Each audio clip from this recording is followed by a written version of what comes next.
All right, hey again, everyone. Channel Futures Editorial Director Craig Galbraith here. It's another edition of Channel Futures TV. Today, we welcome in Scott Barlow. Scott is VP of Global MSP and Cloud Alliances with Sophos. Scott, how are you? Good to see you again. I'm fantastic, Craig. How you doing? Doing well, doing well. So let's start off talking a little bit about the current state of the threat environment today. What are you seeing out there?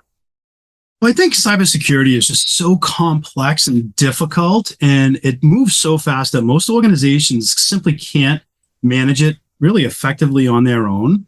Ransomware remains one of the most pervasive threats for organizations, and it will continue to be for the foreseeable future. I think really we look at it in three core components. The first is the cyber threats. They're accelerating in volume and sophistication. Secondly, a lot of the cyber tools that are out there are so difficult to manage and costly and just complex. And then the other, third component to make the trifecta is, the hiring and the retention of these cybersecurity experts has just become so competitive that I think a lot of organizations out there really struggle with providing the cybersecurity and handling a lot of the threats on a proactive and active basis. So considering all that you've just laid out there, I guess the question would be for the MSPs watching this, are they ready to address these threats? Well, we had a quote in our state of cybersecurity or state of ransomware study this year. And it basically stated that adversaries are not breaking in, they're logging in. And the majority of the people that actually had breaches were due to exploited vulnerabilities. So 39% of all the breaches in this study were due to exploited vulnerabilities. So, I think the first key component or requirement from an MSP is patch. Simply patch everything, all your systems, make sure everything is up to date. The second was compromised credentials, right? And this is a scenario where MSPs, they've been reluctant over the years on using two-factor or multi-factor authentication.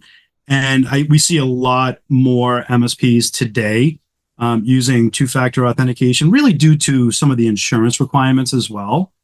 The third was 18% were delivered via malicious email.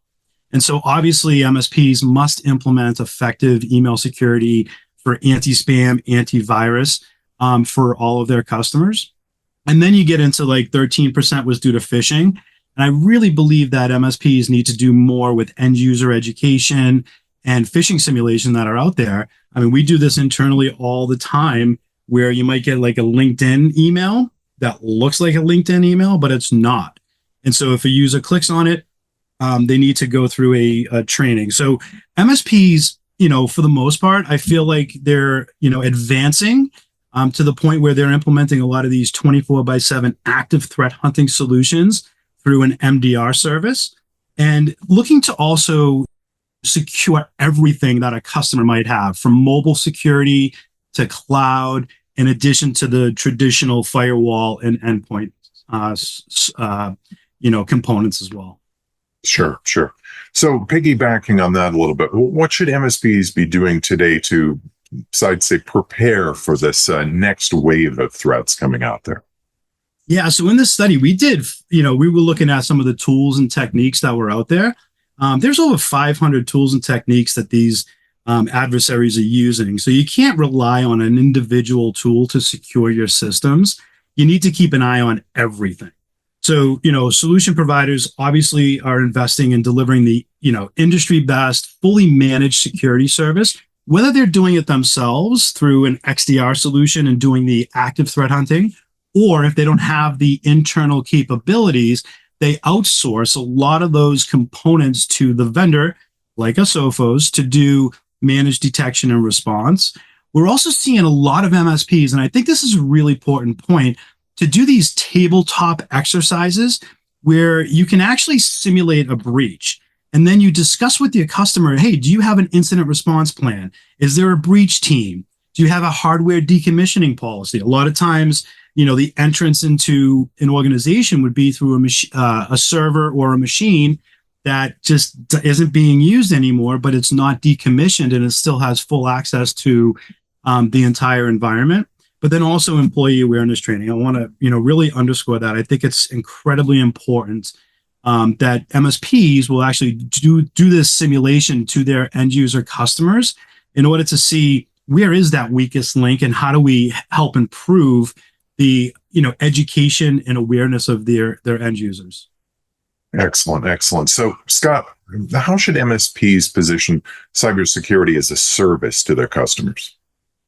Well, I think MSPs have an amazing opportunity to secure their customers through, cybersecurity as a service. And it doesn't really matter if you're an MSP catering to the small and mid-sized business, or if you're doing co-managed IT to the mid-market or enterprise customer.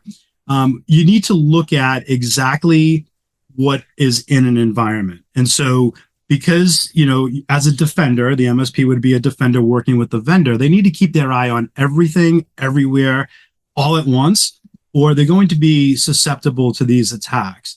So from an MDR perspective, there's a lot of vendors that are out there offering different MDR tools. And I think the most important thing is to make sure the tools that are out there are compatible with your environment. So from a compatibility perspective, you need to make sure that you can ingest the third-party telemetry from all of the other sources that you have, and then look at it from a business standpoint. Do you need full incident response? Because a lot of the MDR vendors will just have eyes on glass versus hands on keyboard, and they'll let you know that there's something wrong and expect you to go work with your incident, response organization, where that is, the core component or the core differentiator, in cybersecurity as a service. Is, as an MSP, you go do the deployment, the configuration, the provisioning. You build the end user customer, but you're selling this as a service, as a bundled service to handle all of the security needs that a end user customer is looking for. And what we've seen MSPs do is remove that checkbox from the base managed services agreement and, add a advanced, security or just a security layer on top of that, sometimes charging double because of the importance and, a lot of the risk that is associated with delivering security to their customers.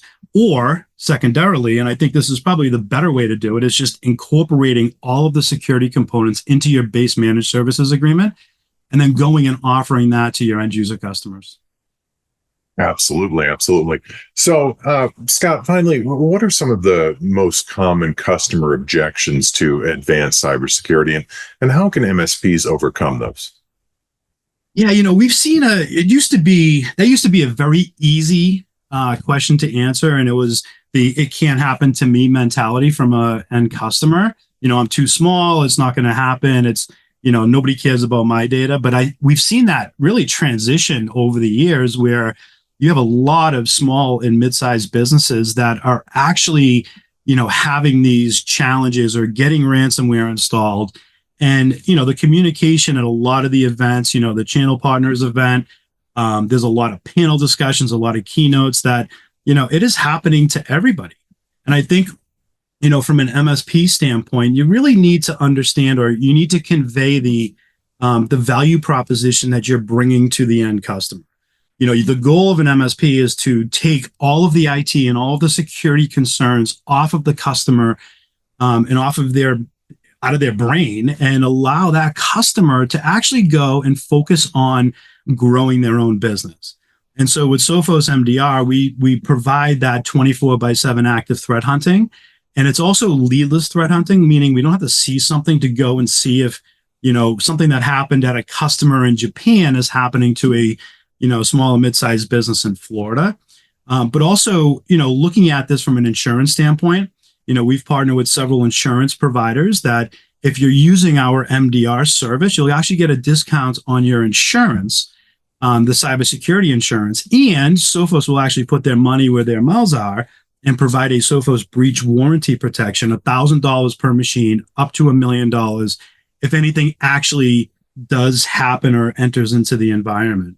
So MSPs should definitely pivot from, selling products to offering the cybersecurity as a service and becoming that virtual chief information security officer for their customers.